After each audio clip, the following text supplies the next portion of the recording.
One morning at Bolt Enterprises, a CEO named Goddard Bolt can be seen talking about how his real estate business is doing.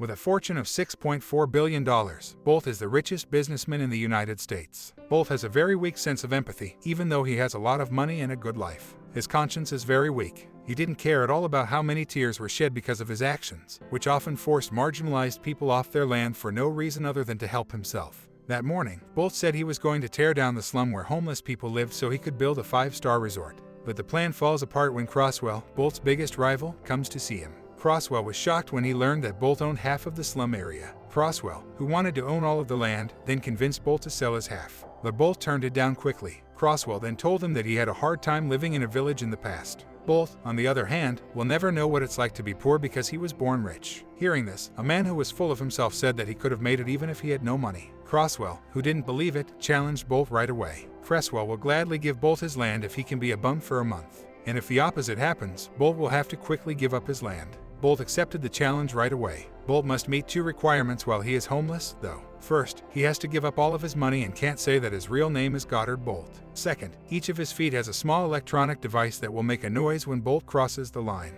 If it lasts longer than 30 seconds, he will be automatically called A. Bolt then shaved his mustache and left the betting agreement contract with his lawyer, Croswell. He then took off his wig. What are you up to? Have to make sure that no one thought was sewn in. Don't ever eat out of the trash. You usually eat a hearty breakfast. Then, they went to the slum and said, after his ruse as a homeless person was over, he was just himself. A party would be held at his house, and that was when he became a bum for good. That evening, Bolt didn't know where he should sleep.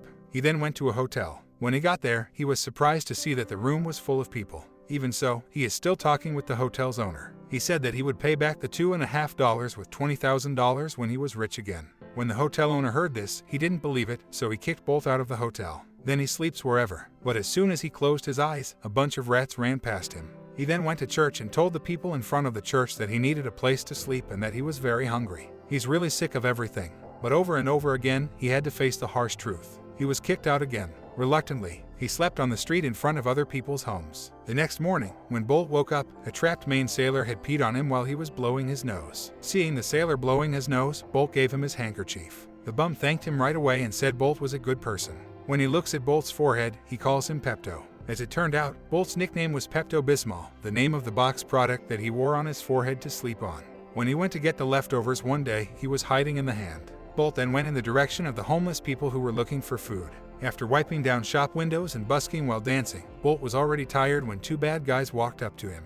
Then, they put a sack over Bolt's head and stole a pair of his shoes. Bolt was lucky that a woman helped him. It's Molly's name. She saved his life, and he is very thankful to her. Molly was still willing to lend her a pair of shoes and take him to a place where he could get free food, even though she was in a bad mood. Dear Bolt. Immediately, Molly asked for a lot to eat, and then she invited him to join her and sit with her friend Sailor. Bolt was very hungry, so all he did was eat until his food was gone. Their Sailor and Fumes talked about dying and coming back to life. Fumes said that he wanted to come back to life as a bird so that he could fly wherever he wanted while Sailor takes him away. He only wants to be burned and have his ashes thrown into the ocean. After that, Bolt went to follow Folly, and on the way, they saw a wedding, which Molly had told her about before she got. She danced on Broadway. She thought that her life would be like a fairy tale with a happy ending after she got married. But because of what she did, her husband left her with all the bills that had piled up, and her house was taken away. Molly was very upset at the time, and she cried every day until she was hysterical. Bolt also said that he had never failed to build a home because he was always busy making money and didn't have time for his wife. On the other hand, the 2 bad guys were heading back to Molly's base camp.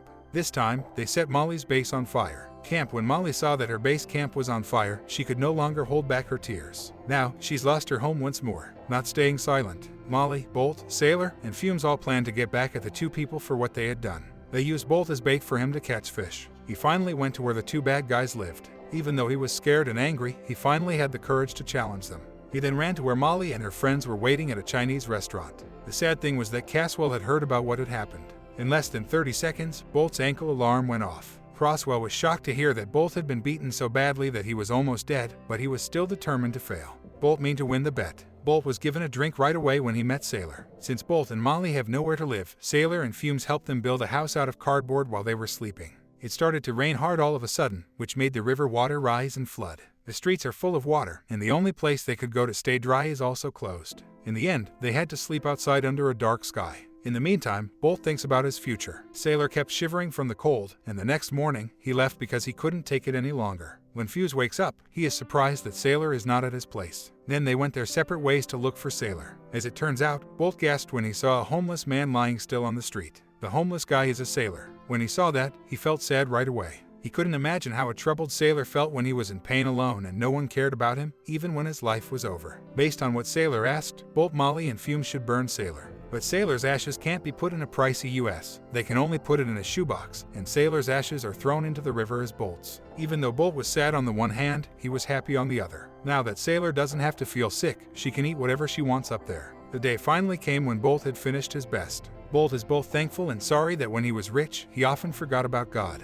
Bolt then ran to Molly's house and asked her to drink champagne with him to celebrate his success. At that moment, Bolt felt like he was in love with Molly. Then they danced as if they were in a Shah Rukh Khan movie. After that, Bolt took Molly to his beautiful house that looked like a golf course. Crosswell and his lawyers, who had suddenly forgotten about the bet, noticed that they were homeless. When Bolt goes crazy, Crosswell twists the fact that Bolt has lost everything. When he heard this, his anger went off like a bomb, making him really go crazy. It seems that a long time ago, Crosswell got Bolt's lawyers to turn on him by offering them a lot of money. Bolt finally left without anything. The next day, Bolt walked down the street thinking about money, money, and more money. When someone says that Bolt is a rich man, he gets mad and slaps the person many times, telling them that no one can be as rich as he is. In the middle of all the chaos, the police came to break them up. Bolt, who kept going, was taken to a mental hospital right away. When he got to the mental hospital, Bolt kept saying that life was bad. The doctor gave him several injections right away, which made Bolt turn blue, helpless, and critical. Molly broke down in tears when she found out that Bolt had very few chances of making it through this hard time.